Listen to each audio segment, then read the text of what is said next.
Speaking of the other company, CM Punk is all elite. It's a little bit of a lie. We're talking about how CM Punk is gone. He's fired. And now how is AEW bouncing back? Ratings are in a tank. Attendance is a little bit low. They've hit some hard times. I don't think CM Punk has that much of effect on what is going on right now, but that's just me. I could be completely wrong. I still would have fired him. Where do you think AEW stands right now with CM Punk?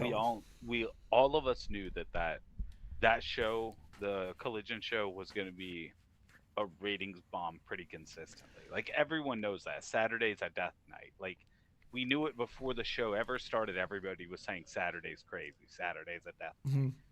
Everybody, I feel like ratings wise, they know what they're getting, and backstage, I don't think they're worried about it. I don't think W or HVOW Max Discovery, whatever they're called, I don't think they care. I think they're getting what they wanted, which is a reliable product to put on a Saturday time slot. Especially with the writer's strike going on. Yeah, because Saturday's hard as shit to fill. They'll accept it. I don't think they're worried about it. That said, I think they've done a great job in how they've handled all the Punk stories and builds that were working. It seems like they basically, everyone who either was working with Punk and was supposed to be getting payoffs or was going to be working with Punk basically is either guaranteed to work with Mox or Brian. It seems like that's where they went. Was Dragon comes in to wrap up on one end for Ricky Starks. The championship wise, as far as that stupid X belt that MJF had never mentioned once because it didn't matter. That belt's gone. I hope they keep it gone. They never mentioned it again. They That should would be ideal. Yeah. But I love what they did, which is, for one, they gave the Orange Cassidy, lost his title to who is arguably the most protected guy in the company. I think Moxley's only lost clean to like one person before Punk. I think he's only got 2 total clean losses, but I might be wrong. He might be up to 3 now. He doesn't lose clean very often. So if you lose to Mox, it's not a bad thing. Yeah, and I think this is Golden Star's joke. I don't know if it's his original joke, but CM stands for Call Mox. It really does at this point, because that's all they've been doing. We joked in the past. I don't know if it was the same podcast or if it was on Twitch. Me and Sid talk a lot, but I have this silly theory with no facts whatsoever that Moxley just was the one rallying up Punk. He's like, "Hey man, you fucking hear what Jungle Boy said to you? What are you gonna do about that?" And then he loses his job, and he's like, "Oh man, do I have a new spot?"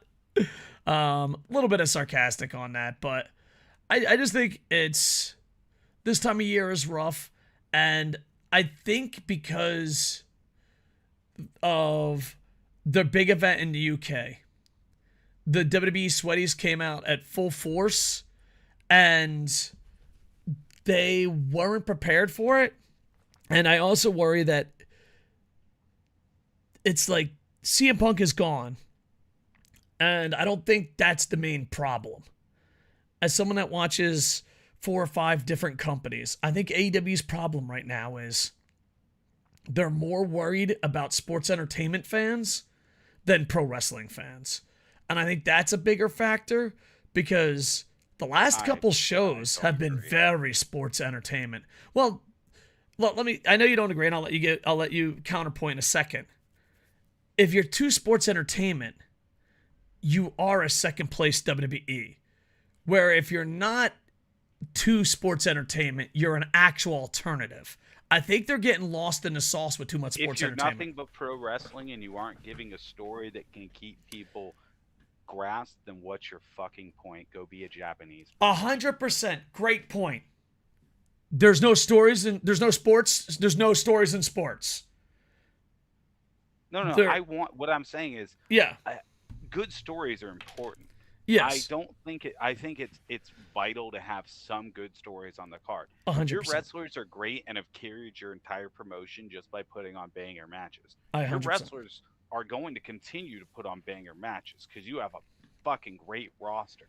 Yeah. But if you want to start stealing fans and you want to get people more invested to where they have to keep watching, you have to give them stories to be invested in. Yes, but I they don't. don't think you should ignore the wrestling in favor of the stories, but I do think it's important for them to do more stories, and I think this is them finding their footing.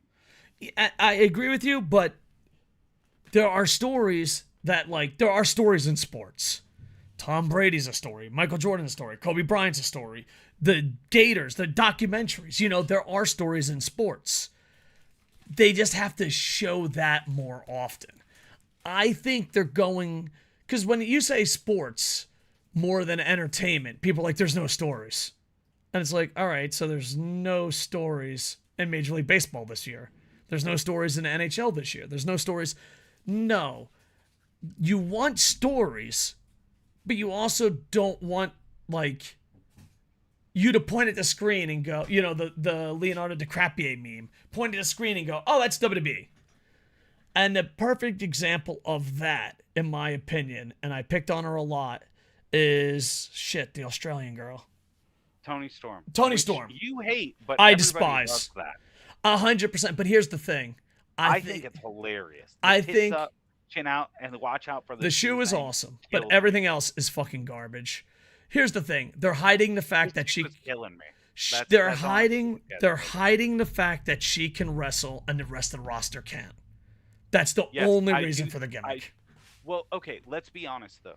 From the start of AEW, AEW's women's roster has been more sports entertainment than wrestling the whole time.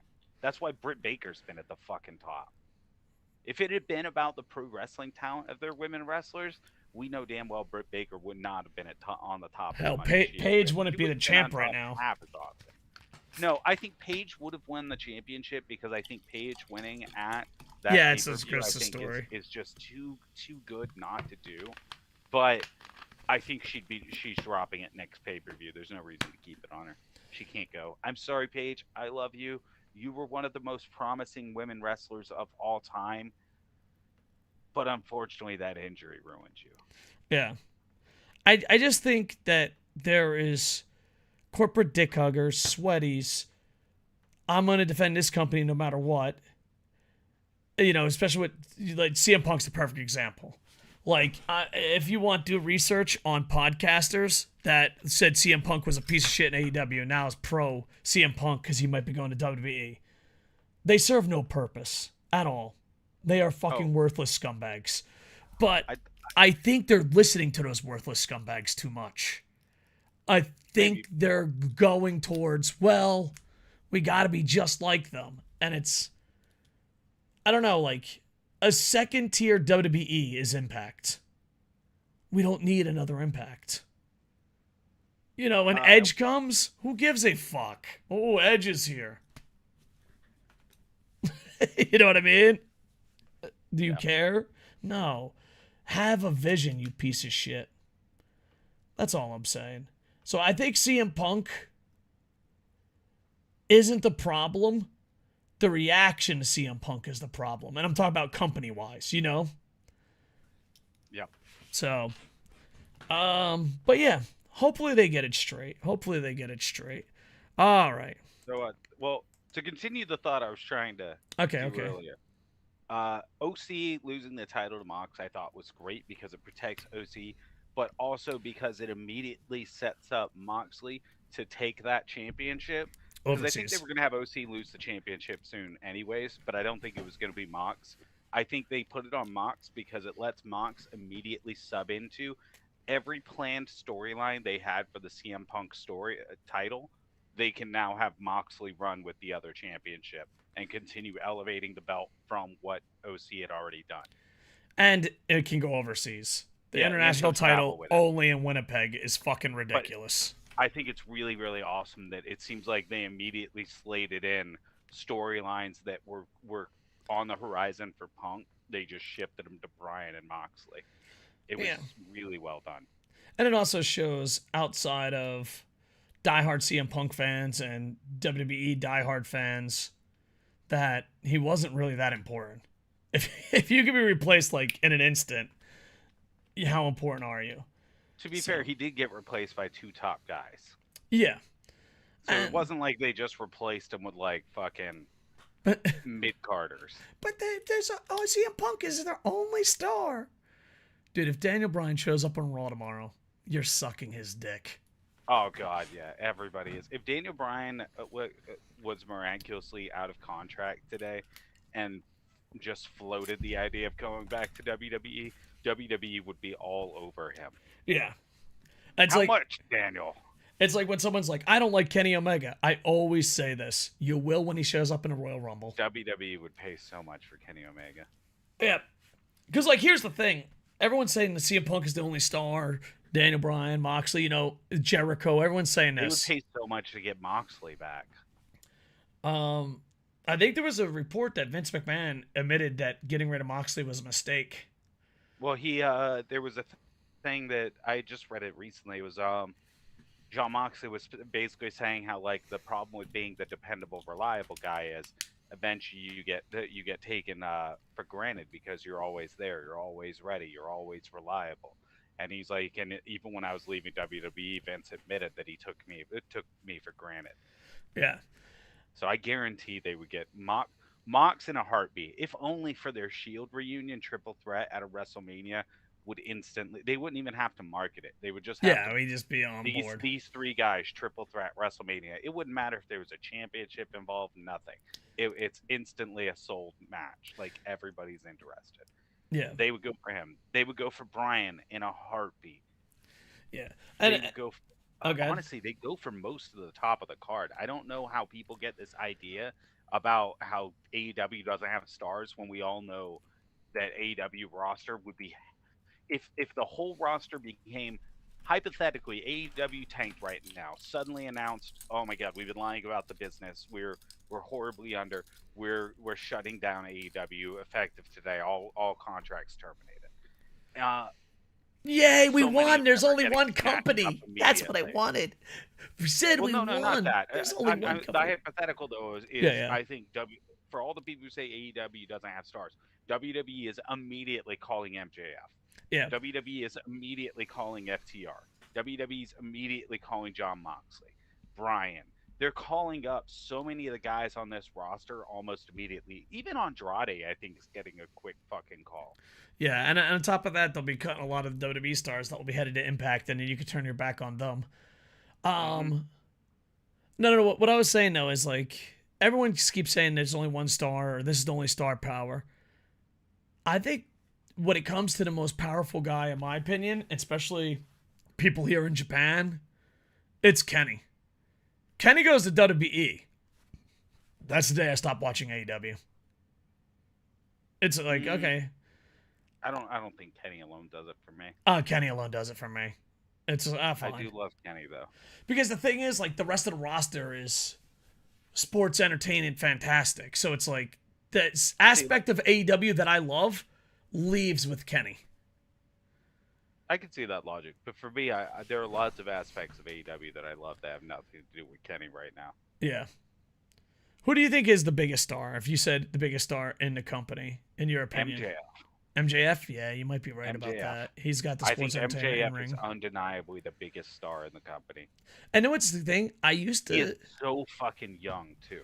I was late to the MJF party just because it could be LA Night hype. It could be this guy's amazing. And then you watch him, you're like, all right. I wasn't on board at the MJF bandwagon at all until Adam Cole came along. I think Adam Cole brought him to a whole nother level. And not just in ring-wise, story, entertainment, character. There's a phrase in writing and radio and television, you found your voice. And I think MJF went from 17-year-olds going, he's so edgy, I never heard this before. And old fans being like, CM Punk said it, Ric Flair said it, Roddy Piper said it, Family Guy said it. I still can't believe he stole a joke from Family Guy and fucking did it in a promo. I still can't fucking believe it. But anyway, with Adam Cole, it seems like he found his voice. So I think before he was overhyped star. He was still a star, overhyped. But now I just think Adam Cole helped him find his voice, and he's absolutely amazing. I don't know. I thought he was great beforehand. And I think this story, like I had said it when it first started, I thought the MJF Adam Cole story for me was like a great refresher for both acts that elevated both of them. Yeah, I agree with that. Like it made both of them feel fresh again, and it added another nuance to both of their characters and elevated them back up another level. I thought it's been a chef's kiss Yeah. All that right. I think inevitably ends in them feuding. But I think this also perfectly sums up how is AEW doing post Punk. We got derailed and forgot it was even talking about Punk for how long. I think Yeah. they're doing okay. Yeah, they'll be fine.